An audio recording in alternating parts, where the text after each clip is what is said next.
I like this one. Judge rules Pittsburgh officer fired in Jim Rogers' death cannot get job back. Good. A Pittsburgh officer involved in the tasing death of Jim Rogers cannot get his job back. A judge has ruled on Wednesday. Officer who tased Jim Rogers is once again without a job. A judge today vacated an earlier decision saying that he could return to the police force. Tonight, KDK's Ricky Sayer is looking at what could come next for Edmonds. Ricky. Yeah, well, the city police union has been arguing that this officer should keep his job, while the city has been arguing that he should lose his job. I spoke today with the executive director of the Independent Citizen Police Review Board about the ruling. Nearly 3 years later, and the video of Jim Rogers remains difficult to watch.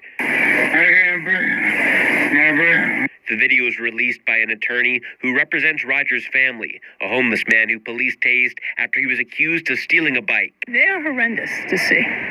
The inhumanity that we observe in those videos is just unconscionable. Rogers died at the hospital. Police were accused of delaying medical treatment for him until they could receive treatment themselves.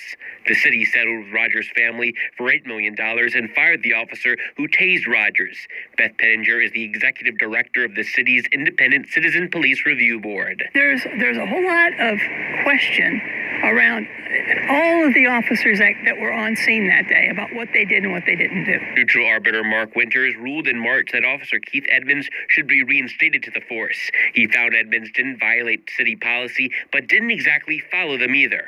The FOP has expressed a concern that the medical evidence does not say that Officer Edmonds killed this man.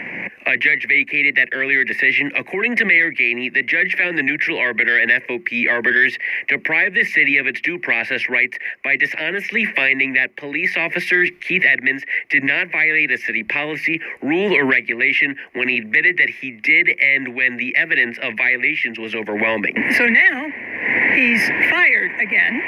At least his status would be such. The police union called the ruling, quote, blatant deviation from legal precedent to insinuate that the panel was dishonest in any manner, is professionally unethical, and clearly without evidence. Pittenger isn't taking sides on if the judge made the correct ruling. It's part of the process, and both parties are entitled to that, and the FOP certainly has the right to make an appeal of that decision.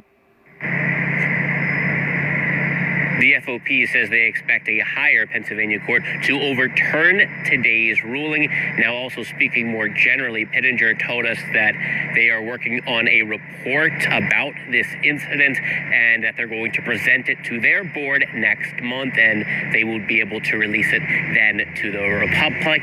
She said that they expect to have specific policy recommendations within that report. Reporting live, Ricky Sayer, KDK TV.